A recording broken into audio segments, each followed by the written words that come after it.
त्यावेळी पालकांच्या मनामध्ये एकच अशी चुळबुळ झाली होती की कार्यक्रम केव्हा सुरू होईल. मग अशा वेळी शिक्षणाचा कंटाळा येतो आणि कार्यक्रम रंगारंग टप्प्यावर आलेला आहे आणि नेमकी मी आभार प्रदर्शनाला आले त्यावेळेला आभार प्रदर्शनाचा सुद्धा कंटाळा येतो. पण कार्यक्रम यशस्वीरित्या पूर्ण होतो तेव्हा या कार्यक्रमासाठी लागणाऱ्या प्रत्येक प्रकारचे आभार मानणे हे आमचे कर्तव्य आहे. म्हणूनच आभार प्रदर्शनासाठी मी उपस्थित आहे. पालकांना मी विनंती करते, यानंतरचा जो समूह नृत्याचा शेवटचा भाग आहे तो 5वी ते 7वीच्या विद्यार्थ्यांचा आहे. त्यांनीही तयारी केलेली आहे आणि त्यांच्याही मनामध्ये तितकीच उत्सुकता आहे की प्रत्येक पालकांनी आमचा हा समूह नृत्य पाहावा. तर मी पालकांना विनंती करते, त्यांनी जागेवरती बसावं. काही विद्यार्थी आजूबाजूला फिरत आहेत, त्यांनी सुद्धा खाली बसावं.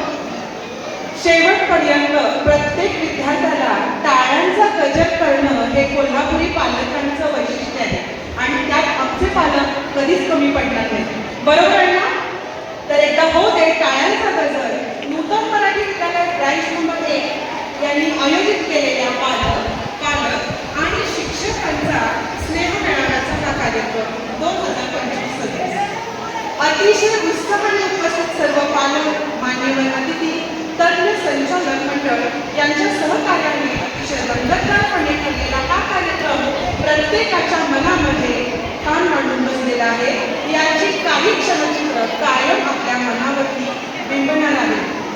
अखेरच्या समूह नृत्यापूर्वी यशस्वी होण्यासाठी सर्वांनी जो हातभार लावला त्यासाठी मी त्यांचे आभार मानते. सर्वप्रथम आज आमच्या कार्यक्रमाला लाभलेल्या अतिथी डॉक्टर सौ नंदिनी ठाकरे मॅडम. अतिशय व्यस्त वेळापत्रक टाकूनही आमच्या शाळेसाठी आपण वेळ काढला. अतिशय योग्य प्रकारे आमच्या उपस्थित पालकांना त्यांच्या मुलांच्या करिअरसाठी, भविष्यासाठी मार्गदर्शन केलं. या तुमच्या येण्यामुळं आमच्या कार्यक्रमाची शोभा वाढलेली आहे. नूतन मराठी विद्यालय ब्रँच नंबर 1 आणि नूतन बालमंदिर या समूहातर्फे मनापासून आपले आभार मानते.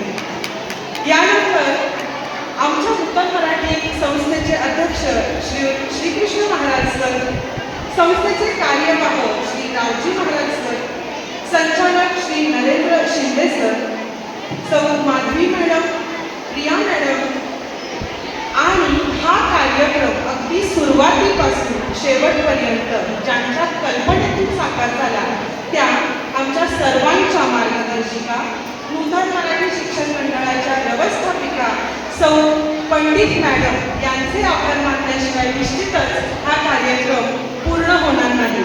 अतिशय बारीक सारीक गोष्टींच्याकडे लक्ष देऊन विद्यार्थ्यांच्याकडून, शिक्षकांच्याकडून, पालकांच्याकडून त्या या स्नेह मेळाव्यासाठी काम करत राहिल्या. त्यांचे खरोखर जोरदार टाळ्यांनी मनापासून आभार मानले. त्यांना सोबत होती आमच्या शाळेच्या मुख्याध्यापिका, नुसत्या मुख्याध्यापिका नाही बरं का, शाळेच्या आदर्श मुख्याध्यापिका सौ वायगंडे मॅडम आणि बालमंदिरच्या मुख्याध्यापिका पाटील मॅडम यांनी सुद्धा प्रत्येक विद्यार्थ्यांसाठी खूप छान काम केलं आणि म्हणूनच आज हा बहारदार कार्यक्रम या रंगमंचावरती सादर झाला.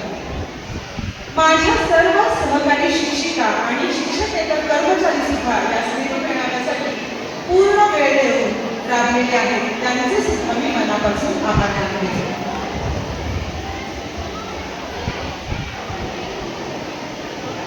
व्ही.डी. पाटील सभागृह नेहमीच आम्हाला आमच्या वेळेनुसार उपलब्ध करून देणारे श्री जवळकेकर सर यांचे नूतन मराठी शिक्षण मंडळातर्फे आभार मानते आणि मी त्यांना विनंती करते त्यांनी ते यावं.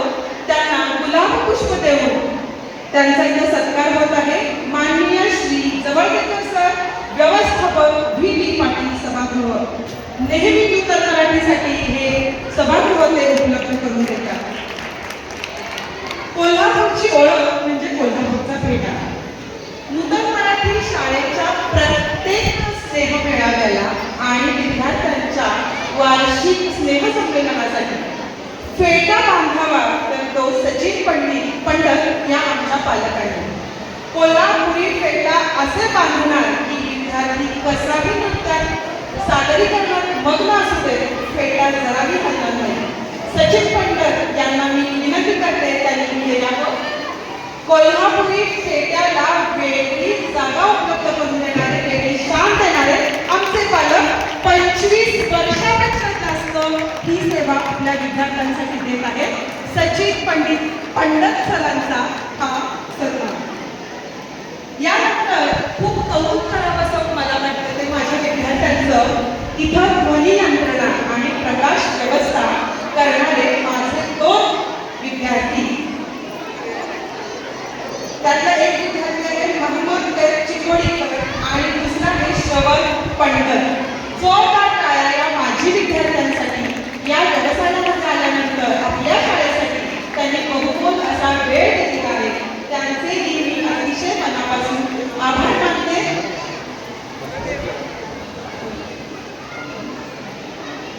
यानंतर मी मनापासून आभार मानते अभिलाष सर यांचे.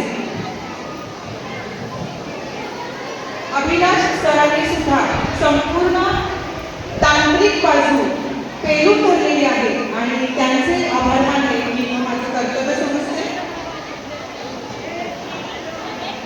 जोरदार टाळ्या आपल्या शाळेच्या माजी विद्यार्थ्यांसाठी.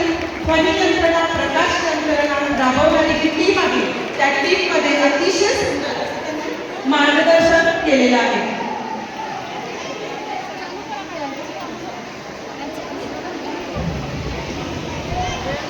आपल्या शाळेच्या निवृत्त शिक्षिका भाग्यश्री पाटील मॅडम आणि कांचन पाटील मॅडम यांनी सुद्धा अगदी छोटी छोटी मदत करत आपला वेळ आपल्या विद्यार्थ्यांच्या मिळाव्यासाठी दिला, म्हणून मी त्यांचे मनापासून आभार मानते. आदर्श पालक पुरस्कार मिळवणारे पालांडे कुटुंबीय यांनी सुद्धा खूप मोलाचं असं आम्हाला सहकार्य केलेलं आहे. त्यांचेही मी मनापासून आभार मानते. हा कार्यक्रम इथं सादर झाला ह्यासाठी महिनाभर प्रयत्न चालू आहे. आभार तर मी सर्वांचेच मानते, पण कळत न कळत जर माझ्याकडून कुणाचे आभार मानायचे राहिले असतील तर त्यांनी मोठ्या मनाने क्षमा करावी आणि आम्ही मानलेले आभार मनापासून मान्य करावे आणि पुढच्या कृत्यासाठी शुभेच्छा द्याव्या. पण या शुभेच्छा टाळ्यांच्या गजरामध्ये झाल्या पाहिजे. नूतन मराठीच्या या स्नेह मिळाल्यासाठी उपस्थित सर्वांचे मनापासून आभार. धन्यवाद. आता शेवटचा आणि अतिशय खास असं आकर्षण असणारा नृत्याविष्कार आपल्यासमोर सादर होणार आहे. कलेचा हा प्रवास रंगला, संस्कृतीचा जागर पाहिला.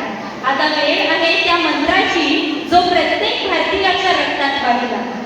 ज्या शब्दांनी तोडल्या गुलामगिरीच्या शृंखला आणि स्वराज्याचं स्वप्न दिलं, 150 वर्षांपूर्वीच्या त्या एका सुरानं अवघ्या देशाला एकत्र केलं.